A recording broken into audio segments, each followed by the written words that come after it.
The Great Gatsby by F. Scott Fitzgerald.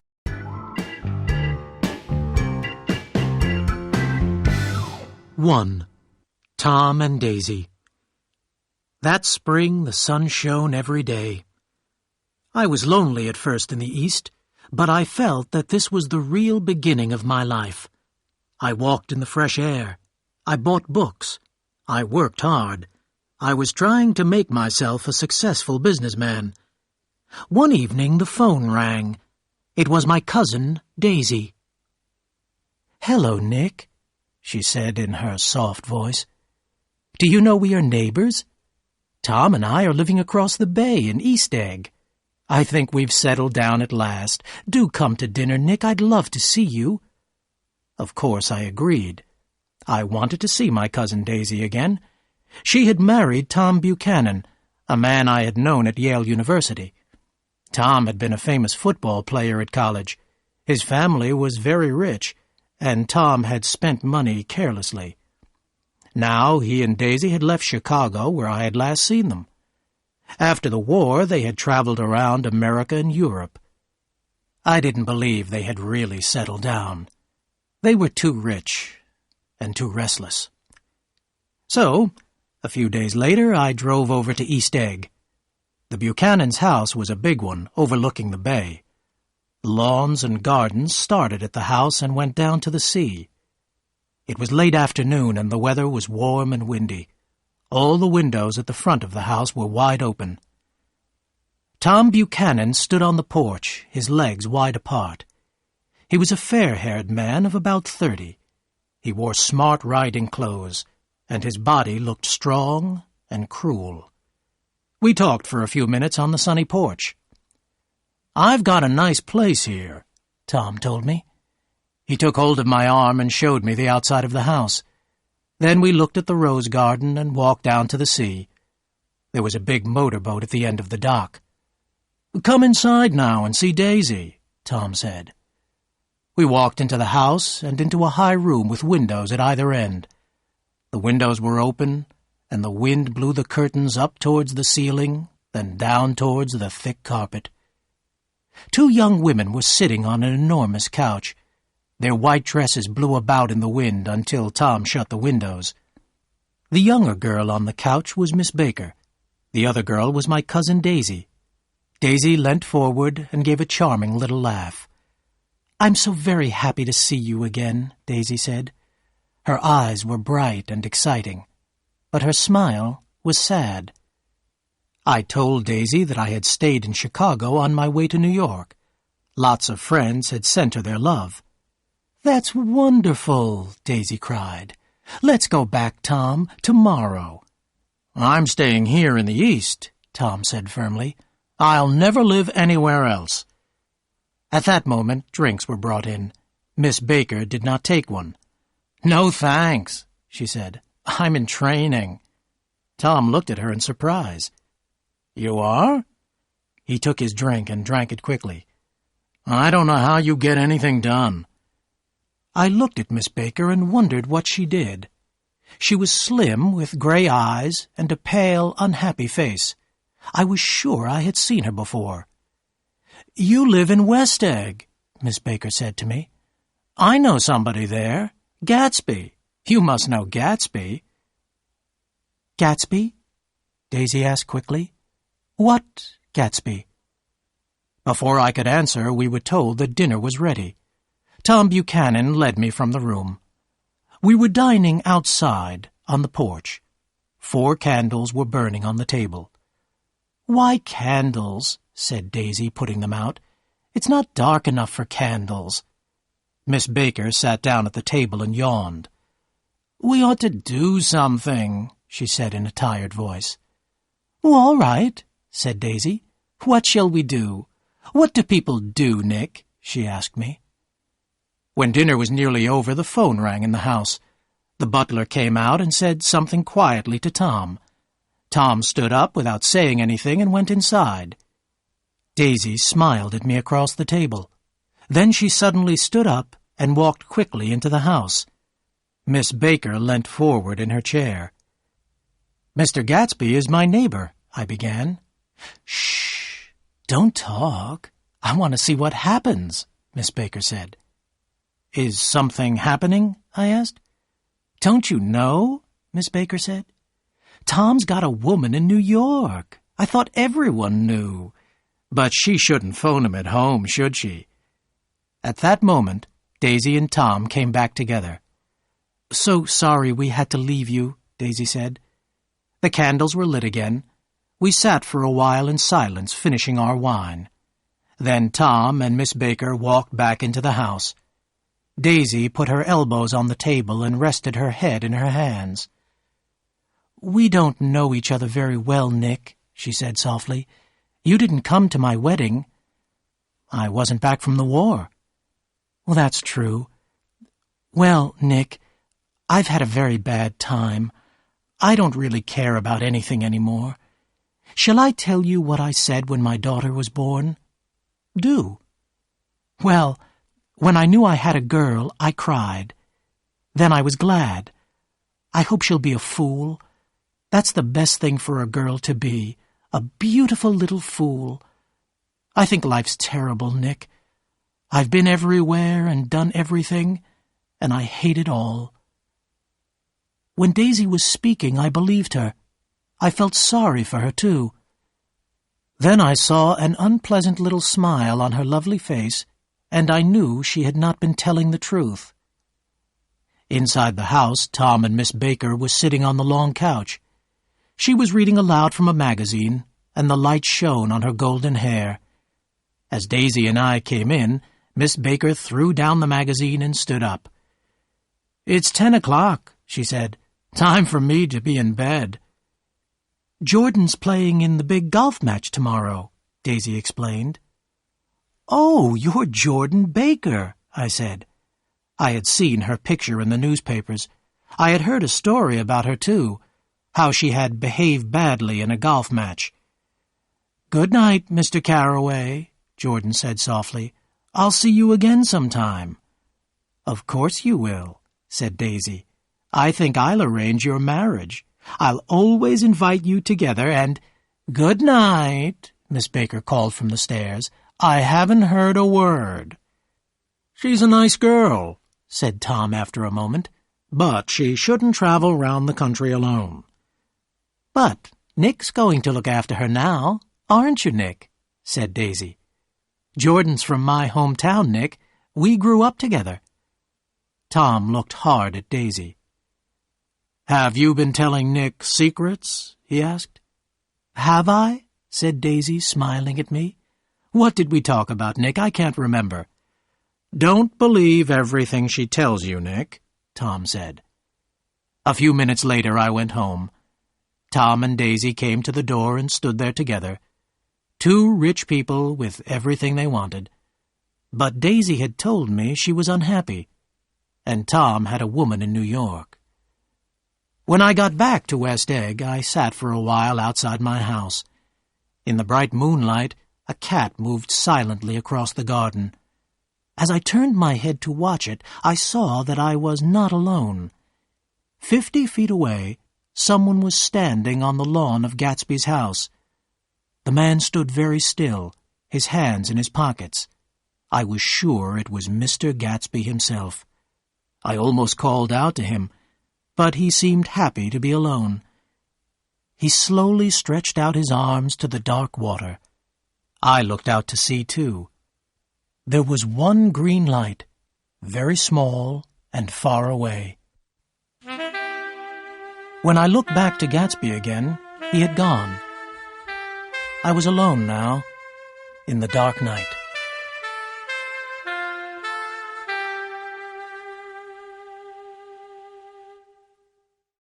Two. Myrtle Wilson. About halfway between West Egg and New York, the railroad crosses a dirty, narrow river. Trains always wait there.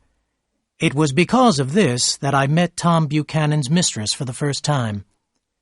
One Sunday afternoon, Tom and I were going up to New York by train. I could see that Tom had been drinking. When we got to the river, the train stopped as usual. A dusty road ran by the side of the railroad. It was an ugly place. Suddenly, Tom stood up and took my arm. "Come on," he said. "I want you to meet my girl. Jump down." And he pulled me off the train onto the dusty road. I followed Tom to the only building in sight. There were 3 shops in the building, and one was a garage. The sign said, "Repairs, George B. Wilson, cars bought and sold." Tom and I went into the garage. There was one dusty old car in the corner. As I was looking around in surprise, a thin man came out of the office. "Hello, Wilson, old man," Tom shouted. "How's business?" "Not bad," said Wilson unhappily. "When are you going to sell me that car?" "Next week. My driver's working on it now." "He works slow, doesn't he?" said Wilson. "No, he doesn't. And if you feel like that, I can sell it to someone else," Tom said angrily. "Well, I don't mean that," said Wilson. His voice stopped. I heard footsteps on the stairs. Then a woman was standing in the doorway. She was in her middle 30s. She was not beautiful, but her face and body were full of life. She smiled slowly and walked past her husband. She shook hands with Tom and looked into his eyes. "Why don't you get some chairs, George, so everyone can sit down?" she said. "All right," said George Wilson hurriedly, and he went towards the little office. "I want to see you," Tom said quickly to the woman. "Get on the next train. I'll meet you in New York." "All right." She moved away. George Wilson came out with 2 dusty chairs, but Tom had already turned to go.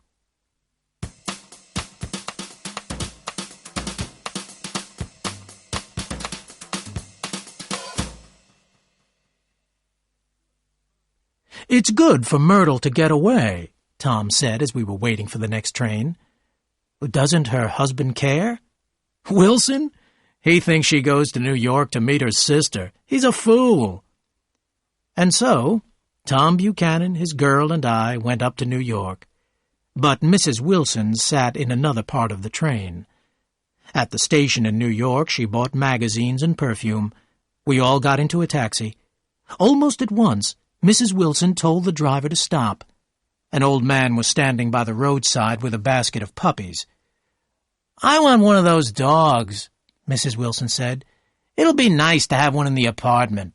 "What kind are they?" she asked the man. "I want a police dog." The old man looked into the basket. "I got all kinds, ma'am," he said, pulling out a puppy. "Well, that's not a police dog," said Tom. "No," said the old man. "Well, I think it's cute," said Myrtle Wilson. "How much is it?" $10, ma'am." "Well, here's your money," said Tom impatiently to the man. "You can get 10 more dogs with it." We drove over to Fifth Avenue, and I tried to leave them there. "No, you don't," said Tom quickly. "Myrtle wants you to see the apartment, don't you, Myrtle?" "Sure," Myrtle Wilson said. "I'll phone my sister, Catherine. People say she's beautiful." So we drove on until we came to the apartment house. Myrtle Wilson got out of the taxi like a queen. "I'm going to ask the McKees to come up," she said in the elevator. "They live in the apartment below, and I'll phone my sister, too, of course." The apartment was 4 small rooms on the top floor. The living room was crowded with furniture. Mrs. Wilson sent the elevator boy out to buy food for the dog. Tom took a bottle of whiskey from a locked cupboard. I have been drunk only twice in my life. The second time was that afternoon. I remember Myrtle Wilson sitting on Tom's knee. After a time, I went out to buy some cigarettes. When I came back, the living room was empty. So I sat there smoking and reading the magazines. Just as Tom and Myrtle came out of the other room, the sister, Catherine, arrived. She was about 30, thin and red-haired, with a white face. Then the McKees came up from the apartment below. Myrtle Wilson had changed her dress. It was very tight and looked expensive. Her laughter and the way she moved had changed, too. She spoke and walked like a rich, fashionable woman. "I like your dress," said Mrs. McKee. "This old dress? I've had it for years," Myrtle laughed. "Have something to drink," Tom said to the McKees. "Get some more ice, Myrtle, before everyone goes to sleep." "I told the boy about the ice," Myrtle said angrily. "These people, you have to tell them all the time." Myrtle's sister, Catherine, sat down beside me on the couch. "Do you live on Long Island, too?" she asked me. "I live at West Egg." "Really? I was at a party there about a month ago, at the house of a man called Gatsby. Do you know him?" "I live next door to him." "Do you? He's awfully rich, you know. People say he got his money from Germany in the war. I'm afraid of him." Catherine moved closer and looked across the room at Tom and Myrtle. "Both of them are unhappily married," she said. "But Tom's wife is a Catholic. She won't divorce him." I knew this was untrue, and I was shocked. "Why'd you marry Wilson, Myrtle?" Catherine called across the room. "Nobody made you do it." Myrtle laughed. "Well, I thought he was a gentleman. I must have been crazy." Tom now sent the elevator boy to buy some sandwiches and a second bottle of whiskey. I wanted to go home. I went to the window and looked down into the dark street. Were people looking up at our lighted window and wondering what was going on? Myrtle Wilson called to me to sit down again. She began to tell me about her first meeting with Tom. "It was on the train," she said. "We couldn't stop looking at each other. When we got to New York, we got into a taxi together. I was so excited that I couldn't see where we were going, but I didn't care. You can't live forever, you know. You can't live forever." The room was filled with Myrtle's loud, false laughter. She turned to Mrs. McKee. "My dear," Myrtle said, "I'm going to give you this dress. I'm getting another tomorrow. I've got so many things to buy, a collar for the dog, an ashtray, and I must go to the hairdresser's." It was 9 o'clock. Then I looked at my watch again. It was 10. The room was full of smoke. People were coming and going, shouting to each other across the room. At about midnight, Tom and Myrtle started to argue. "Daisy, Daisy, Daisy," Myrtle Wilson was shouting. "I'll say her name whenever I want to. Daisy, Daisy." With a short, hard movement, Tom Buchanan hit her across the nose. Myrtle cried out with pain. Someone got towels. Then the towels, covered with blood, were all over the floor. People were screaming and shouting. Myrtle Wilson lay on the couch. Her nose was still bleeding, and she was crying loudly. Mr. McKee woke up and walked towards the door. I picked up my hat and followed him out. We went down in the elevator together. Then I was on the station, half asleep, waiting for the early morning train to West Egg.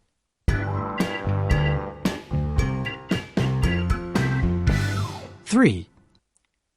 I Meet Gatsby. My neighbor, Mr. Gatsby, gave parties all through the summer. Nearly every night his house and gardens were full of music. Men and women walked among the beautiful flowers, laughing, talking, and drinking champagne. In the afternoons, Gatsby's guests swam in the sea or sat on his beach. His motorboat roared across the bay. Every weekend, Gatsby's cars carried his guests to and from the city. Colored lights hung from the trees in Gatsby's gardens. Food was brought from New York, rich, beautiful food, and it was put on long tables under the trees. There was every kind of drink. At 7 o'clock, the band started to play. Cars from New York were parked outside Gatsby's house. Soon, everyone was a little drunk and talking to people they had never met before. As it became dark, the lights grew brighter. The music and laughter were louder now. More and more people arrived. A girl began to sing with the band. The party had started.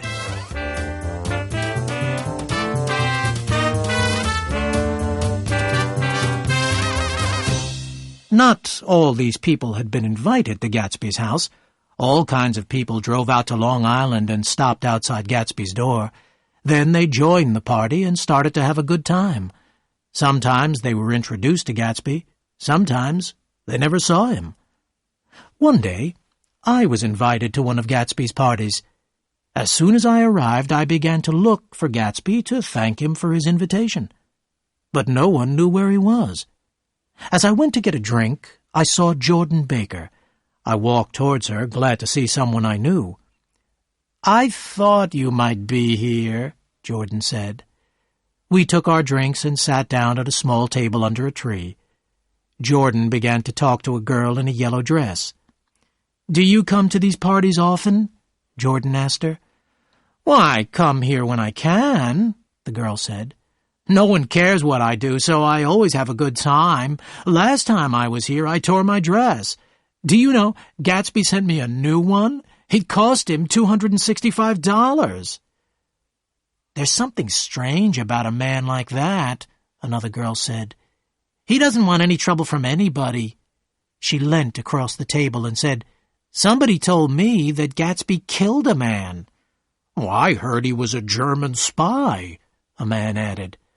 "Oh, no. He was in the American army in the war, but I'm sure he's killed a man," someone else said, and the girls laughed excitedly. Supper was now being served. Jordan and I left our table and went to look for Gatsby. The bar in the garden was crowded, but Gatsby wasn't there. We walked into the house, opened a door, and found ourselves in a library. A fat, middle-aged man was leaning against the table. He stared at us through his round glasses. "What do you think?" he asked. "All these books, they're real." "Are they?" "Sure. I thought they were made of cardboard. Here, look. Gatsby is smart. He does everything right." And the man held up a book in front of our faces. "How did you get here?" the fat man asked. "I was brought. I've been drunk for a week." He shook hands with us and smiled. Jordan and I left him and went back into the garden. People were dancing now. The voices and the laughter were very loud. The moon was high in the sky. Champagne was being served in big glasses. Jordan and I sat down at a table with a well-dressed man of my own age. I was enjoying myself now. The music stopped for a moment. The man at our table looked at me and smiled. "I think I know your face," the man said. "Weren't you in France during the war?" "Well, yes, I was." "Me too," he said. We talked about the war for a few minutes. Then the man told me that he had a new motorboat. "Want to go out with me in the morning, old sport?" he asked. "Sure, what time?" "Oh, let's say 9 o'clock. I looked around the garden and smiled. "This is an unusual party," I told the man. "I haven't seen my host yet. Gatsby sent me an invitation this morning. I ought to thank him." The man stared at me in surprise. "Well, I'm Gatsby," he said. "I thought you knew, old sport. I'm not a very good host, am I?" Gatsby smiled. He had a pleasant smile. His smile made me feel important. I looked at Gatsby with interest. He was a tough-looking young man, but he had beautiful clothes and beautiful manners. At that moment the butler hurried up to our table. Gatsby stood up and bowed to each of us. "Chicago's on the phone. You must excuse me," he said politely. "Please ask for anything you want, old sport. I will see you again later." When Gatsby had gone into the house, I said, "Who is he, Jordan? Does anyone know?" "He's a man called Gatsby, that's all I know." "But where is he from? What does he do?" "Now you've got interested in him," Jordan smiled. "Everyone does. He told me once he was educated at Oxford, England, but I don't believe it." "Why not?" "I don't know, but who cares? He's got good manners and he gives big parties. I like big parties." There was a crash on the drums and the band leader spoke. "A new jazz tune for Mr. Gatsby," he cried. The band began to play. I looked up and saw Gatsby standing alone on the white steps in front of his house. His face was tanned, and his hair was cut short. Gatsby stood there, very straight, his hands in his pockets. I wondered why people seemed a little afraid of him. When the jazz tune ended, every girl kissed the nearest man and fell into his arms, half drunk. But there was no girl in Gatsby's arms. He stood there on the steps alone. The butler came back to our table.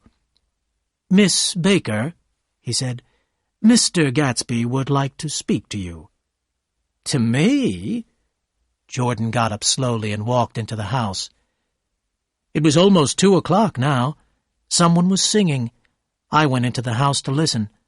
A tall woman was standing by the piano, very drunk. As she sang, she cried. Suddenly, she dropped her glass and fell back into a chair, fast asleep. It was time to go home.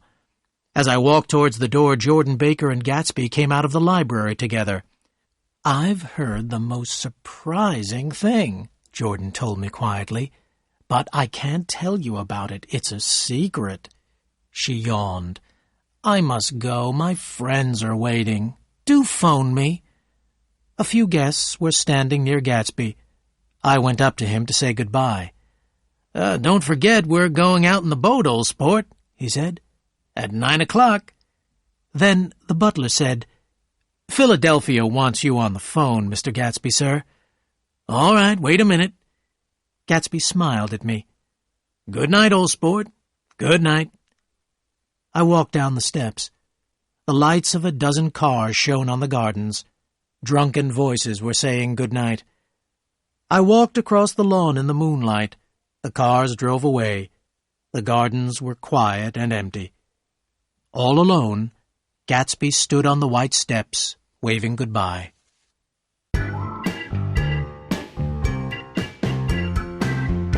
4. I have lunch with Gatsby. I worked hard that summer. I met a lot of business people and began to understand my job. I enjoyed living in the East. I liked New York and its crowds of people. I didn't see Jordan Baker for a while. Then, about midsummer, we met again. Was I in love with Jordan? I don't think so, but I enjoyed being with her. Gatsby went on giving parties, and Jordan and I went to some of them.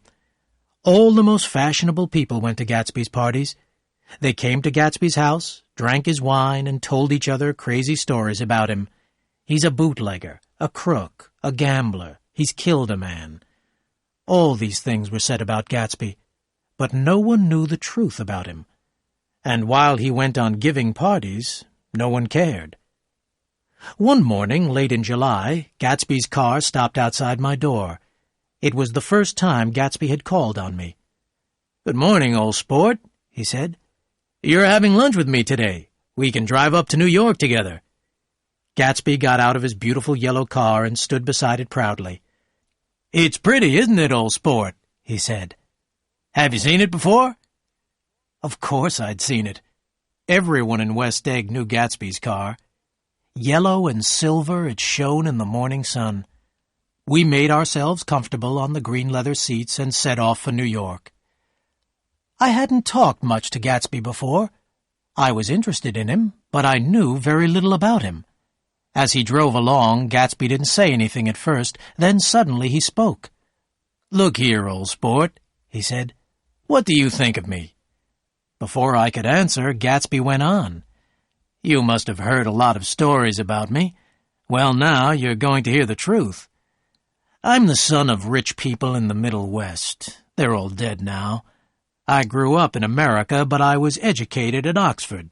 All my family went there." Gatsby looked at me for a moment. He was talking quickly, and I didn't believe a word he was saying. "What part of the Middle West are you from?" I asked. "Oh, San Francisco." "San Francisco? But that's not—" "My family died," Gatsby went on in a slow, sad voice. "After that, I lived all over Europe. I traveled, collected jewels, hunted animals. I was spending money to forget something very sad." I was so sure now that Gatsby was lying that I almost laughed. "Then the war came, old sport," Gatsby said. "I was glad. I tried to die, but I couldn't. I was a success. I won medals. Look, here's one of them." Gatsby took a medal out of his pocket. I looked at it in surprise. "Major J. Gatsby," I read, "for valor extraordinary." Then Gatsby took out a photograph. "I always carry this, too. Taken at Oxford." In the photograph, some young men were standing outside a college gate. I recognized Gatsby. Was he telling the truth, then? "I'm going to ask you a favor," Gatsby said, putting the photograph away. "That's why I've told you about myself. You'll hear more this afternoon." "This afternoon?" "Yes, when you have tea with Miss Baker. I've asked her to speak to you, about a certain matter." Gatsby drove faster. As we passed Wilson's garage, I saw Myrtle Wilson selling gas. We raced on towards the bridge. There was New York on the other side of the river. I felt excited, as I always did when I saw the city. Anything can happen in New York, I thought. Anything. I can even believe Gatsby's story. At noon, I left work to go to the restaurant where I was having lunch with Gatsby. He was already there, talking to a small, dark man with a large head. "Mr. Carroway," Gatsby said, "this is my friend, Mr. Meyer Wolfsheim." Gatsby led us to a table and ordered drinks. "This is a nice restaurant," said Mr. Wolfsheim, looking round. "But the place across the street is better." "What place is that?" I asked.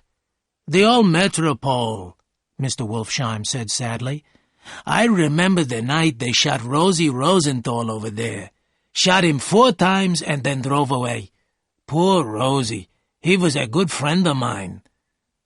The food arrived, and Mr. Wolfsheim began to eat greedily. All the time he was eating, he was watching everyone in the room. Gatsby suddenly looked at his watch. He stood up and hurried out. "He has the phone," said Mr. Wolfsheim. "He does a lot of business with Chicago. Gatsby's a fine fellow, isn't he? Good-looking and a perfect gentleman. He's an Oxford man, you know." "Oh, is he? Have you known Gatsby for long?" I asked. "Several years," Wolfsheim answered. "I met him after the war. He comes from a good family. He's a gentleman to everyone, especially women. He'd never look at another man's wife." When Gatsby came back to our table, Mr. Wolfsheim got to his feet and looked round the room. "I have enjoyed my lunch," he said, "but I've got to leave you 2 young men now," and he hurried away. "Wolfsheim's well known on Broadway," Gatsby told me. "Well, who is he, then? An actor?" "No, Meyer Wolfsheim's a gambler. He's clever, but he's done a lot of dangerous things." "Has he ever been in jail?" "Oh, they can't prove anything, old sport. He's too smart." It was time to go. As we stood up, I saw Tom Buchanan on the other side of the crowded room. When he saw me, Tom came over. "Where you been?" he asked me angrily. "Daisy wants to know why you haven't phoned." "This is Mr. Gatsby, Mr. Buchanan," I said. The 2 men shook hands without speaking. There was a strange look on Gatsby's face. "Well, how are you?" Tom asked me. "And why are you eating here?" "I've been having lunch with Mr. Gatsby." And I turned to speak to Gatsby, but he had gone.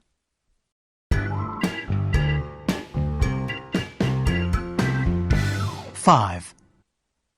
Daisy and Gatsby. Start of the Dream. Later that afternoon, I met Jordan Baker at the Plaza Hotel. After tea, she told me that Gatsby had known Daisy. They had known each other in the Middle West 5 years before.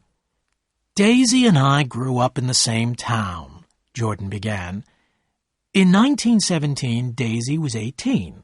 She was the most beautiful and the most popular girl in Louisville. Her family was very rich. Daisy always dressed in white, and she had a little white car. She went out with all the young officers.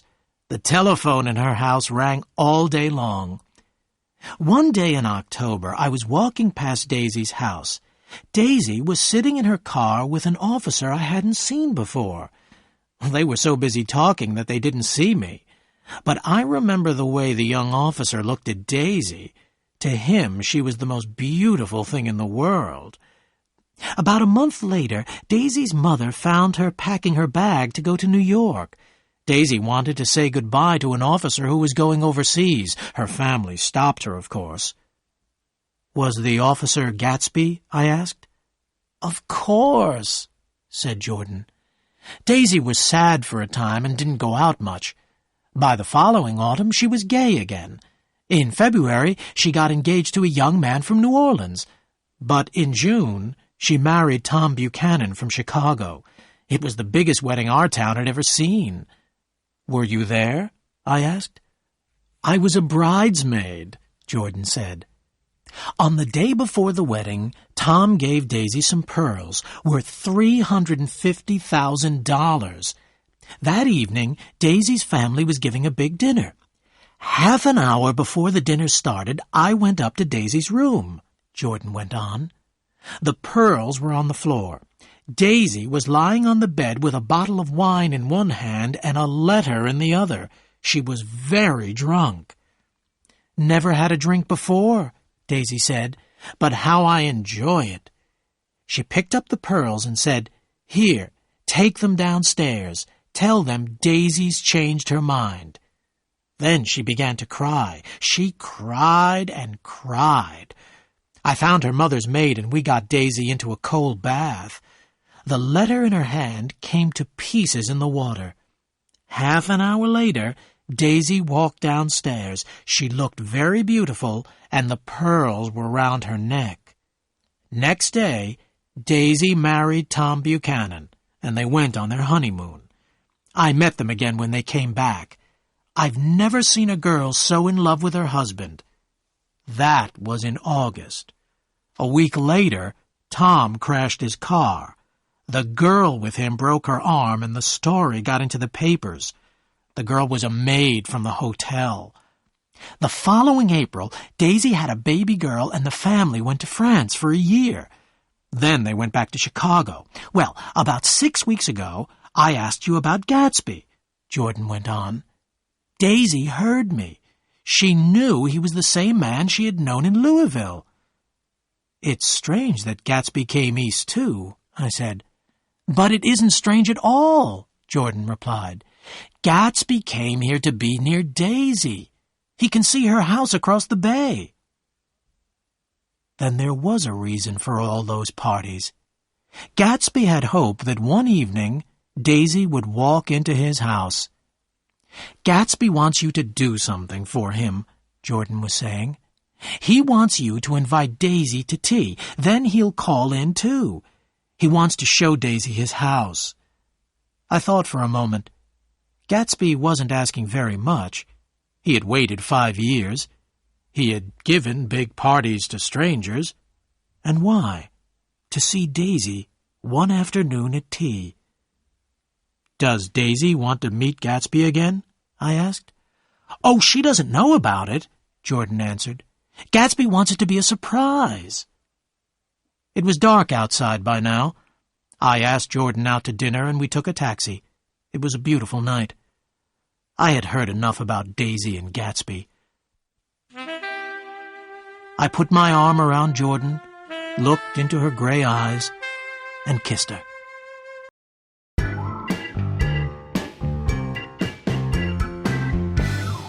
Six. Daisy comes to tea. It was nearly 2 o'clock in the morning when I got home.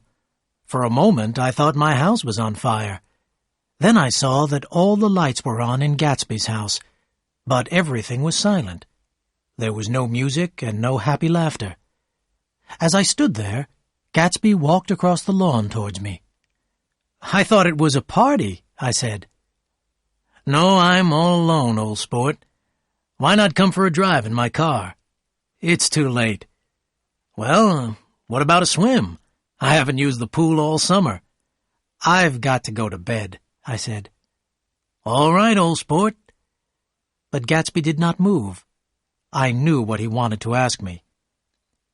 "I've had a talk with Miss Baker," I said. "I'll phone Daisy tomorrow. What day would be best?" "I don't want to put you to any trouble," Gatsby began quickly. "How about the day after tomorrow?" "Fine," Gatsby said. "I must get the grass cut, get a few flowers. We must have everything right, old sport." When the day of the tea came, it was pouring with rain. Gatsby had sent a man to cut my lawn. At 2:00, Gatsby sent over enough flowers to fill every room in my little house. An hour later, Gatsby himself arrived.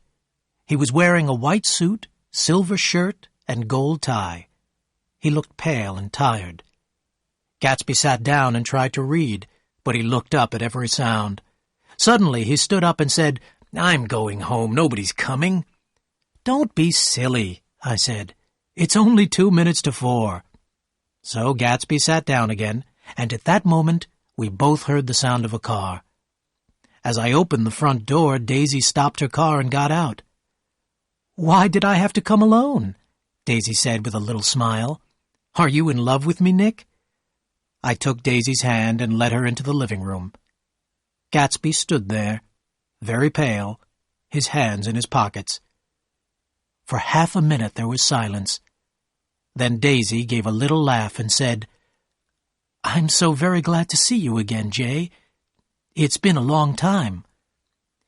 5 years next November," said Gatsby, staring at Daisy. I went into the kitchen to get the tea. After a few minutes, Gatsby came after me and closed the door. "This is a terrible mistake," he said. "It's too late, old sport, too late." "Nonsense. Go back and talk to her. You're both shy, that's all." I decided to leave them alone for half an hour. I went to the window. The rain had stopped now, and the sun was shining. When I took in the tea, I made a lot of noise, but I don't think they heard a sound. Daisy and Gatsby were both sitting on the couch. There were tears on Daisy's face, but she was smiling. Gatsby's face was shining with joy. Their happiness filled the room. "Oh, hello, old sport," Gatsby said, as if he hadn't seen me for years. "I want you and Daisy to come over to my house." "You sure you want me to come?" "Sure of it, old sport."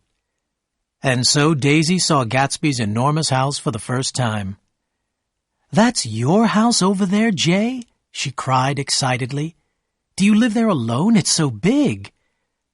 "I always keep it full of famous, interesting people," Gatsby told her. We wandered through the gardens.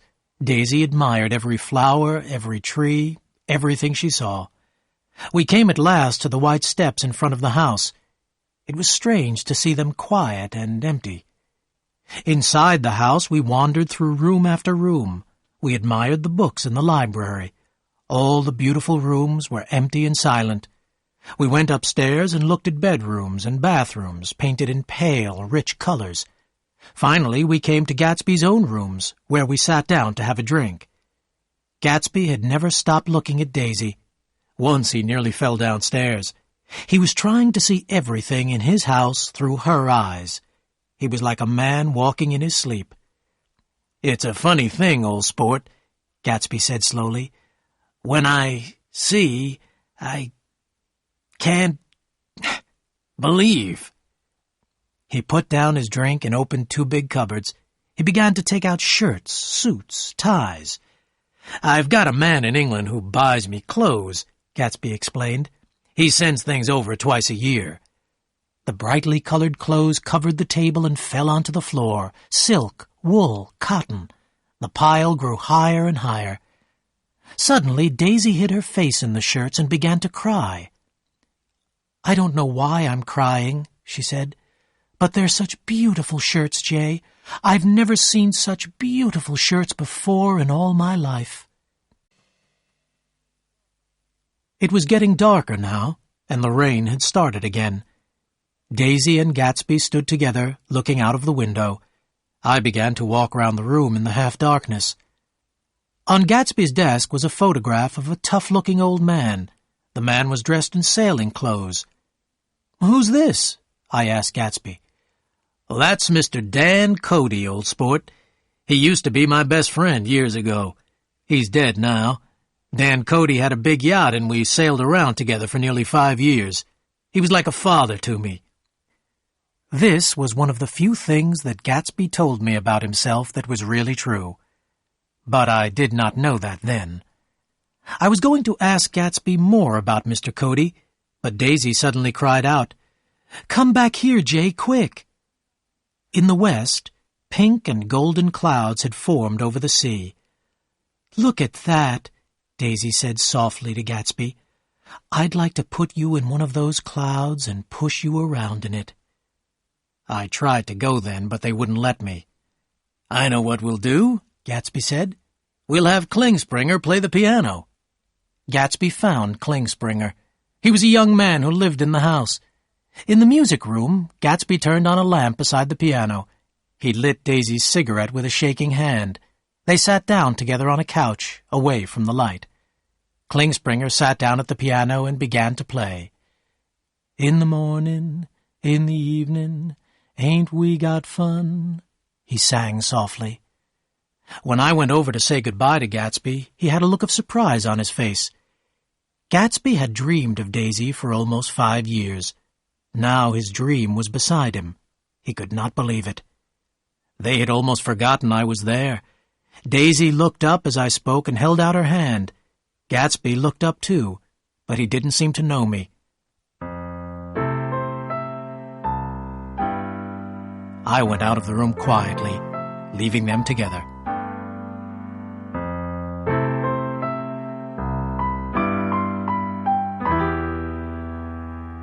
Seven. Gatsby's last party. I didn't see or hear from Gatsby for several weeks after this. I was working hard and spending my free time with Jordan. But this was the time when everyone was talking about Gatsby. More and more strangers went to his parties. More and more strange and crazy stories were told about him. Everyone seemed to be talking about Gatsby. Then, one Saturday, I was invited to another of Gatsby's parties. Daisy was there too, and Tom had decided to come with her. Perhaps it was because Tom was there, but the party seemed different. There was an unpleasant, uneasy feeling about it. But all the same people were there. They were drinking champagne as usual, dancing and laughing as before. Tom and Daisy arrived as darkness was falling. Gatsby went over to them at once. Then he took them slowly round the gardens, pointing out his most famous guests proudly. Daisy and Gatsby danced together. I had never seen Gatsby dance before. Then they walked over to my house and sat there together for about half an hour. Tom didn't seem to care. He found a girl he wanted to talk to, and the evening passed as usual.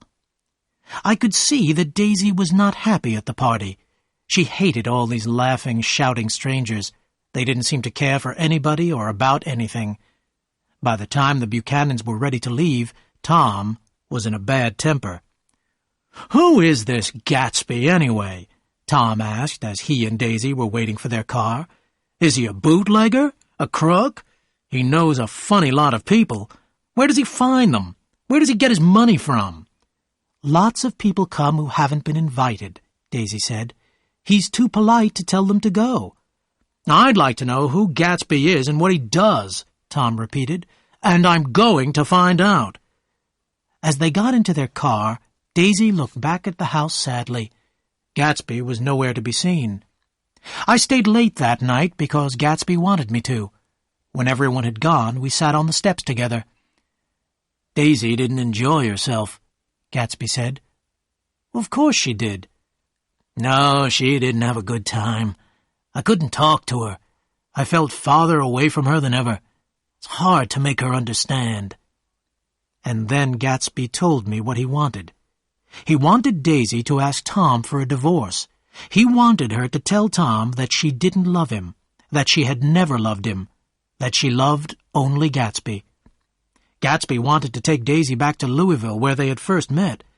Gatsby and Daisy would be married. Gatsby wanted the last 5 years to be completely forgotten. Gatsby didn't seem to understand how much he was asking. "Don't ask Daisy for too much at once," I told him. You can't repeat the past." "Can't repeat the past?" Gatsby said in surprise. "Of course you can.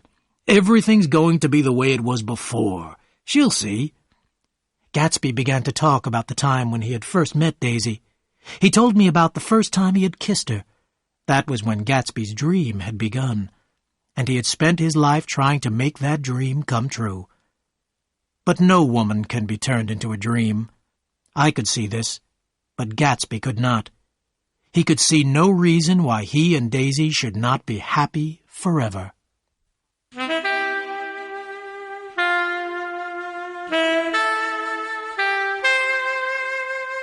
Eight. The hottest day of summer. It was when everyone was talking about Gatsby that his parties suddenly came to an end. One Saturday there were no lights in Gatsby's house or in his garden. A few cars drove up to the house, but almost immediately drove away. I wondered what was the matter. I decided to go over and find out. A new servant opened the door. "Is Mr. Gatsby sick?" I asked. "No," he said rudely. "Well, tell him Mr. Carroway called." "Carroway? Okay." And he shut the door in my face. Next day, Gatsby phoned me. "Are you leaving?" I asked. "No, old sport, of course not. I've sent all my old servants away. Daisy comes over in the afternoons. I didn't want them to talk about her in the village. Some friends of Wolfsheim are looking after me now." Gatsby was phoning with an invitation from Daisy. She wanted me to have lunch at her house the following day. Jordan would be there, and, of course, Gatsby too. Daisy phoned me half an hour later.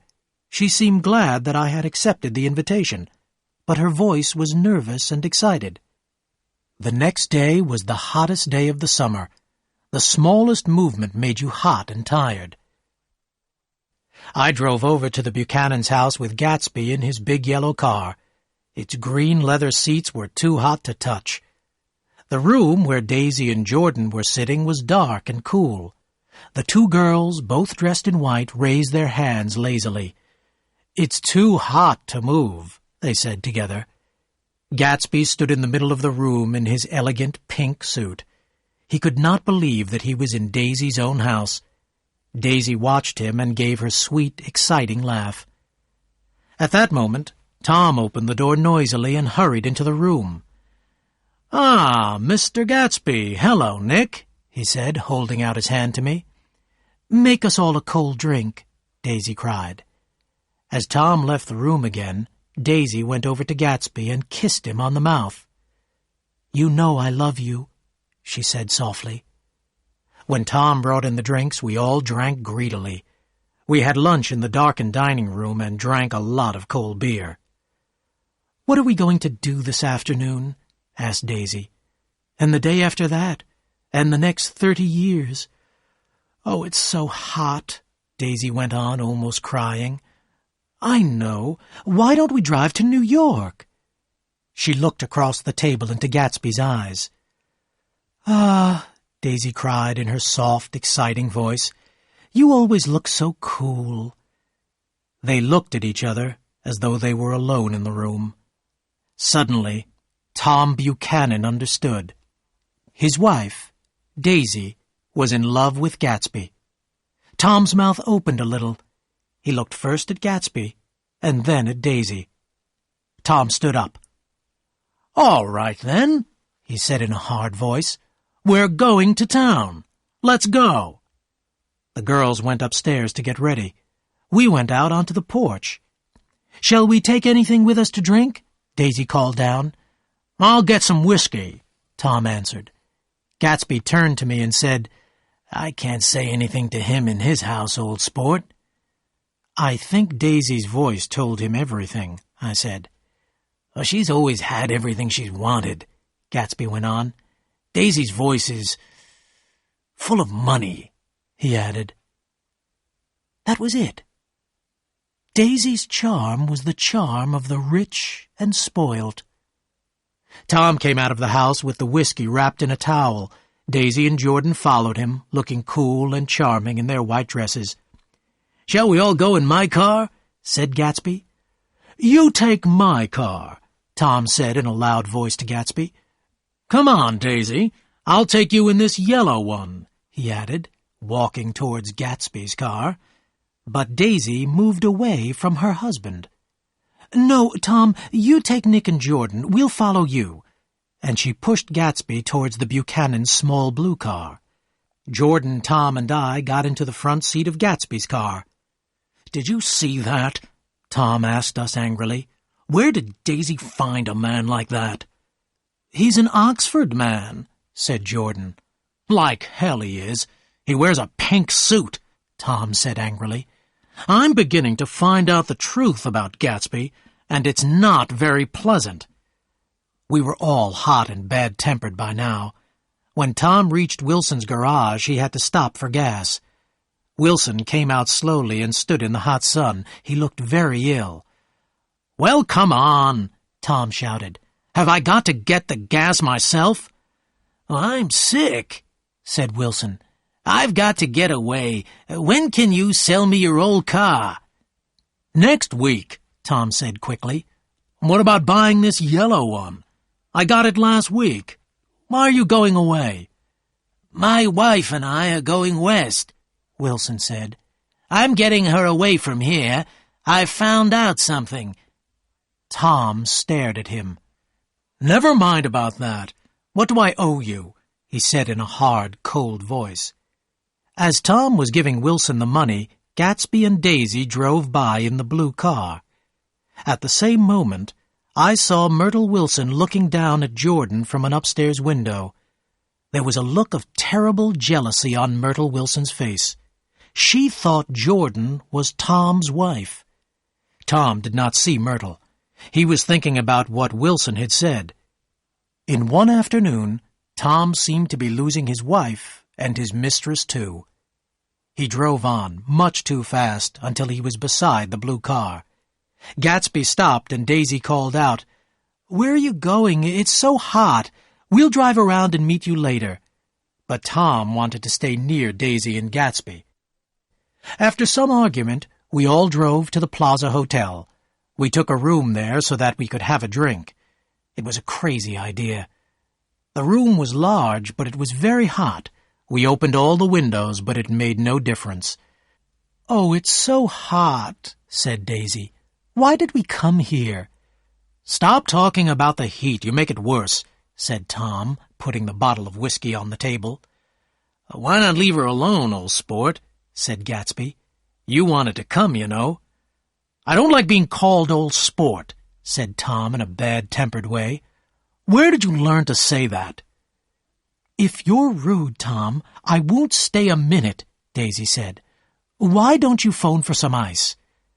We sat in silence, waiting for the waiter to bring the ice. Then Tom looked at Gatsby and said, "By the way, Mr. Gatsby, you were at Oxford, weren't you?" "Yes, I went there." The waiter came in with the ice. When he had gone, Tom said, "When were you there, exactly?" "It was in 1919, Gatsby replied quietly. "I was only there for 5 months. American officers were able to go to an English university after the war." So that story was true. I was glad. Daisy got up with a smile. "Open the whiskey, Tom," she said, "and I'll make everyone a drink." "Wait a minute," said Tom. "I've one more question to ask Mr. Gatsby." "Go on," said Gatsby politely. "What kind of trouble are you trying to make between me and my wife?" "Stop it, please, Tom," said Daisy quickly. "Why should I?" Tom shouted. "Have I got to watch a nobody from nowhere make love to my wife and say nothing?" "Now listen," said Gatsby. "I've got something to tell you, old sport." "Oh, please don't say anything," Daisy said. "Why don't we all go home? It's too hot to argue." "I want Mr. Gatsby to give me an answer to my question," Tom said loudly. "Your wife doesn't love you," said Gatsby. "She's never loved you. She loved me." "You're crazy," cried Tom, jumping to his feet. "It's the truth," said Gatsby. "We've loved each other for 5 years, old sport, and you didn't know." "I tell you, you're crazy," Tom shouted again. "Daisy loved me when she married me, and she loves me now. And I love Daisy, too. I always have. She knows that." Gatsby walked over to Daisy and stood beside her. "Tell him the truth. Tell him you never loved him," he said. Daisy looked at each one of us unhappily. "I never loved him," she said slowly. Then Daisy turned to Gatsby with a frightened, unhappy look in her eyes. "Oh, you want too much, Jay," she cried. "I love you now. Isn't that enough?" She began to cry. "I did love Tom once, but I loved you, too." "You loved me, too?" Gatsby repeated slowly. "I can't say I never loved Tom. It wouldn't be true," Daisy said sadly. "Of course it wouldn't," said Tom. "Now I'm taking you home, Daisy." "You don't understand," Gatsby said quickly. "Daisy's leaving you." "Nonsense." "Yes, I am," said Daisy, speaking with difficulty. "You're leaving me for a little crook?" Tom shouted. "He's a bootlegger. He's a friend of Meyer Wolfsheim. I've been hearing all about you, Mr. Gatsby. You and your friends ought to be in jail." I looked at Gatsby. His face was hard, with a terrible expression. I could believe then that he had killed a man. He started to talk to Daisy, quickly, excitedly. Daisy did not seem to be listening. On that hot afternoon, Gatsby's dream was slipping farther and farther away from him. "Please, Jay," Daisy said suddenly, "don't say any more. You must stop all this, please." Tom smiled. He knew that he had won. "You go home, Daisy," he said in a quiet voice. "Go with Mr. Gatsby in his car. He won't trouble you again." And slowly, sadly, Daisy and Gatsby had gone.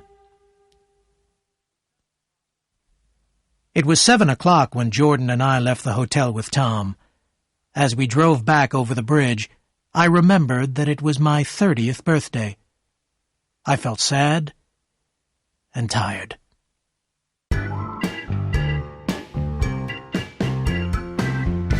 9. Death in the Evening. We saw the quiet crowd of people outside Wilson's garage from some distance away. "Oh, looks like an accident," Tom said. "Wilson will have some repair work at last." Tom slowed down. When he saw the looks on the people's faces, he stopped the car. Inside the garage, someone was crying, "Oh, my God! Oh, my God!" over and over again. "There's some bad trouble here," Tom said excitedly. We got out of the car, and Tom pushed through the crowd into the garage. Myrtle Wilson's body, wrapped in a blanket, lay on a table by the wall. Her mouth was open, and a little blood was coming from it. Tom stood there, looking down at her. "Oh, my God," repeated Wilson, his hands over his face. Tom looked round the garage slowly. He went up to a policeman who was writing in a notebook. "What happened?" Tom asked him. "Car hit her," the policeman said. "She ran out into the road and was killed at once. The car didn't stop." "The car was coming from New York," said someone in the crowd. "It was a big yellow car, going about 60. Wilson looked up and shouted out, "You don't have to tell me what color it was. I know it was a yellow car, all right." "Listen," Tom said, going over to Wilson. "I've just got here. That yellow car I was driving this afternoon wasn't mine, do you hear?" Wilson took no notice. "Let's get out," Tom said to me, and we pushed our way back through the crowd. Tom drove on slowly at first, then faster. When I looked at him, I saw that he was crying. "That Gatsby, the goddamned coward!" Tom cried. "He killed Myrtle. He killed her, and he didn't stop his car." Later, I heard what had happened. Wilson had at last found out that Myrtle had a lover. She refused to tell Wilson the man's name, so Wilson had locked her in her bedroom for several hours. Just before 7, someone had heard Myrtle cry out, "Beat me! Hit me, you dirty little coward!" Then Myrtle had rushed out into the evening darkness. She had been shouting and waving her arms. Had she wanted the yellow car to stop? Myrtle Wilson was killed instantly, and her blood ran onto the dusty road. Tom stopped his car outside his house and looked up at a lighted window. "Daisy's home," he said. Then he looked at me and said, "I'm sorry, Nick. I should have taken you to West Egg. I'll phone for a taxi to take you home. Come in and have some supper." "No, thanks," I said. "I'll wait outside." Jordan put a hand on my arm. "Do come in. It's only 9:30, she said. I shook my head. I was feeling tired and sick. I had had enough of the Buchanans for one day. Jordan looked at me for a moment. Then she followed Tom quickly into the house. That was the last time I saw her. I walked slowly down the drive to wait for the taxi by the gate. Gatsby stepped out onto the path in front of me. His pink suit shone in the moonlight. "What are you doing here?" I asked in surprise. "Just standing here, old sport. Was she killed?" Gatsby asked slowly. "Yes." "I thought so. That's what I told Daisy." "I got back to West Egg and put the car in the garage," Gatsby went on. "I don't think anyone saw us." I stared at Gatsby, feeling that I hated him. "How the hell did it happen?" I asked angrily. "Well, I tried to turn the wheel," Gatsby began. I suddenly guessed the truth. Was Daisy driving? "Yes," said Gatsby after a moment. "But of course I'll say I was. Daisy was very upset when we left New York. I thought driving would calm her down. That woman rushed into the road just as a car was coming the other way. I think she wanted us to stop. Daisy turned towards the other car and then turned back. She was very frightened. I put my hand on the wheel, but the woman was already under the car. Daisy wouldn't stop," Gatsby explained. "Then she felt faint and I drove home. I'm waiting here now in case Tom makes any trouble." "Tom's not thinking about Daisy," I said. Then I thought for a moment. What would Tom do if he found out that Daisy had been driving? Would he believe that Myrtle's death had been an accident? "You wait here," I said to Gatsby. "I'll go back to the house and see what's going on." The light was on in the kitchen.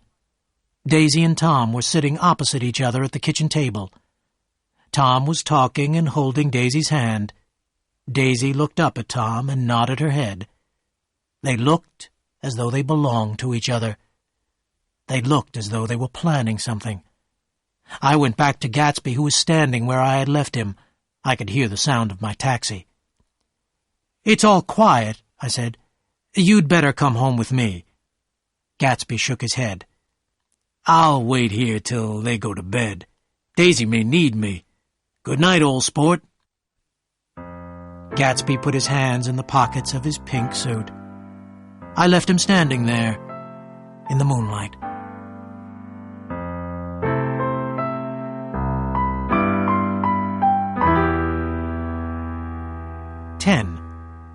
The End of a Dream. I slept badly that night. I had terrible, frightening dreams. Just before dawn, I heard a taxi driving up to Gatsby's house. I dressed and went over there at once. The front door was open. Gatsby was sitting in the hall, still wearing his pink suit. "Nothing happened," said Gatsby sadly. "At 4 o'clock she came to the window for a moment, then she turned out the light." We looked round the house for a cigarette. There was dust everywhere. We sat smoking in the darkness. "You ought to go away," I told Gatsby. "The police are sure to find out the yellow car is yours." "Go away? Of course I can't, old sport. I must find out what Daisy wants to do." Gatsby began to tell me about Daisy. He told me how he had first been excited by her beauty and by her money. Gatsby had been a young man without money. and he had no hope of getting any. One October night, he and Daisy had become lovers. Then he had fallen in love with Daisy. And Daisy, a girl who had everything she wanted, fell in love with him. Life for Gatsby became more and more unreal. He spent hours telling Daisy about his dreams for the future, and, of course, she listened to him. Then Gatsby had to go to the war. When he came back, Tom and Daisy were on their honeymoon. The house began to fill with the pale light of dawn. Birds began to sing in Gatsby's garden. "I don't believe she ever loved him," Gatsby said. "You mustn't take any notice of what she said this afternoon. She was excited and Tom frightened her." Gatsby and I had breakfast together, and then we went into the garden. The air was cooler. Summer was nearly over. The gardener came up to us and said, "I'm going to take the water out of the swimming pool, Mr. Gatsby. The leaves will be falling soon." "Don't do it today," Gatsby said. "I haven't used that pool all summer." It was time for me to go to work. But I didn't want to work, and I didn't want to leave Gatsby alone.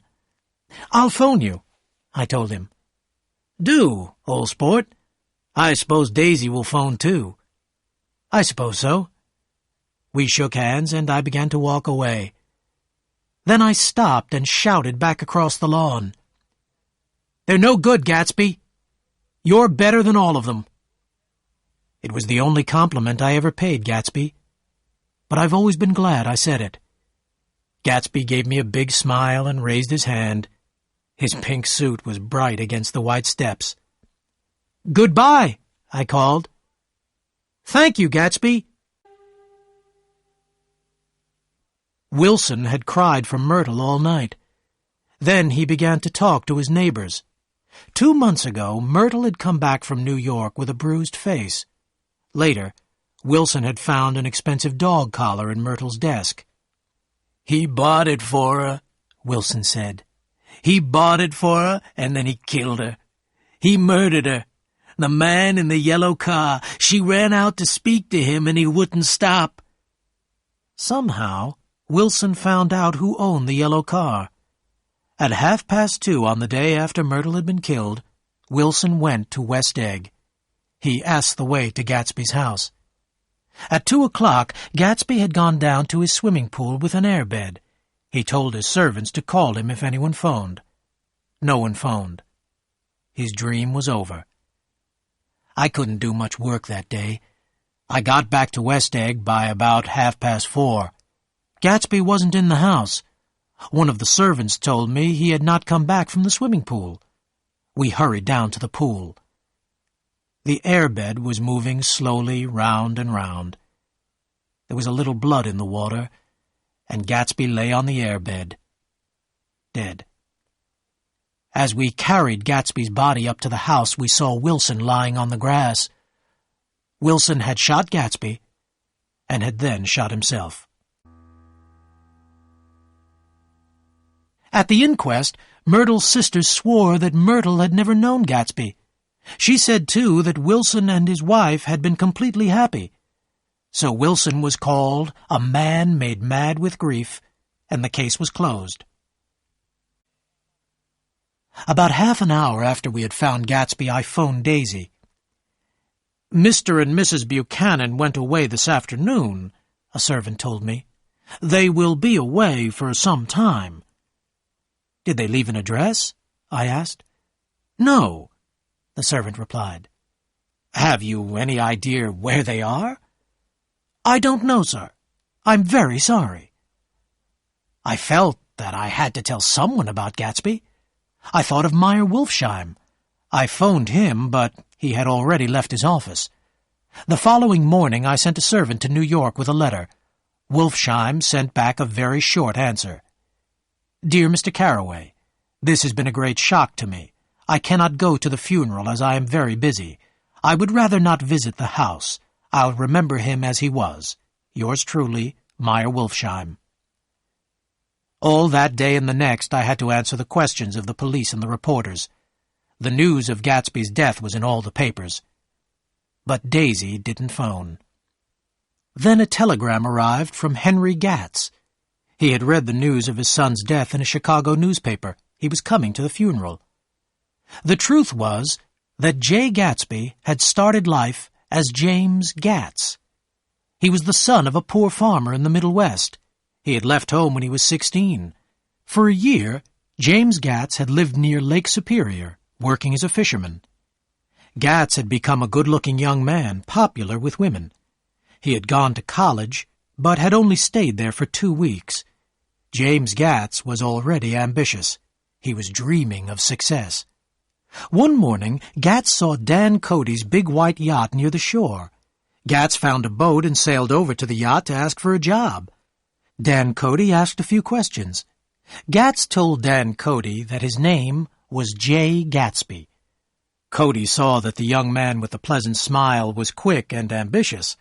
When the yacht sailed, J. Gatsby went with it. Gatsby stayed with Cody for 5 years, until the old man died. Gatsby didn't get any of the old man's money, but Gatsby had learnt how the rich live. Gatsby now knew what he wanted.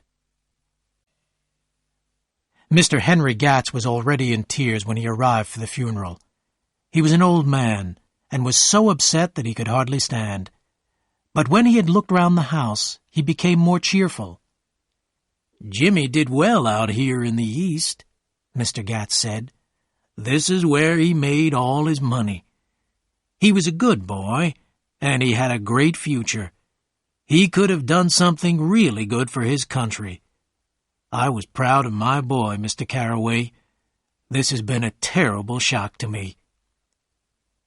On the day of the funeral, it rained and rained. At 3 o'clock, the minister arrived. Gatsby's father and I waited for the other mourners. After half an hour, the minister began to look at his watch. We waited a little longer, but nobody came. It was raining hard when we reached the cemetery. As we walked towards the grave, I heard someone following us. It was the fat man with glasses I had seen in Gatsby's library 3 months before. As we stood by the grave, I saw that Daisy hadn't sent a flower or a message. After the funeral, the fat man said, "I'm sorry, I couldn't get to the house." "That's all right," I said. Nobody came to the house. The fat man stared. "My God," he said, "and hundreds of people used to go there. What friends!"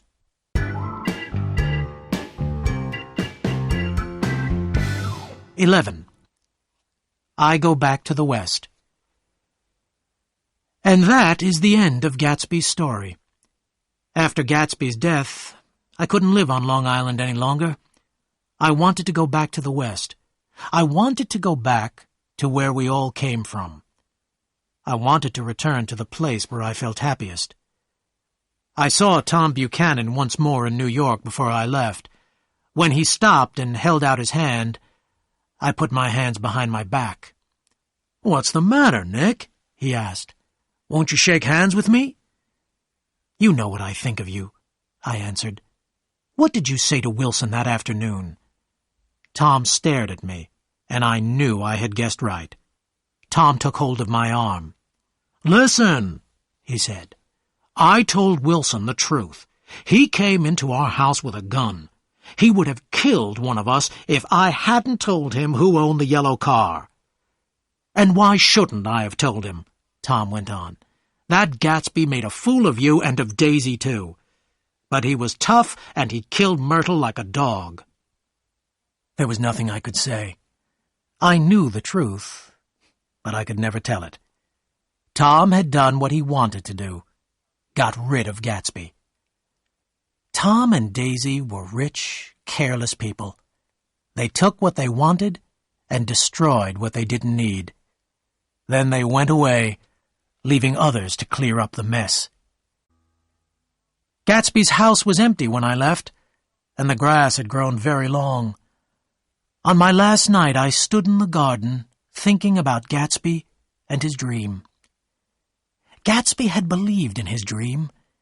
He had followed it and nearly made it come true. Everybody has a dream. And, like Gatsby, we must all follow our dream wherever it takes us.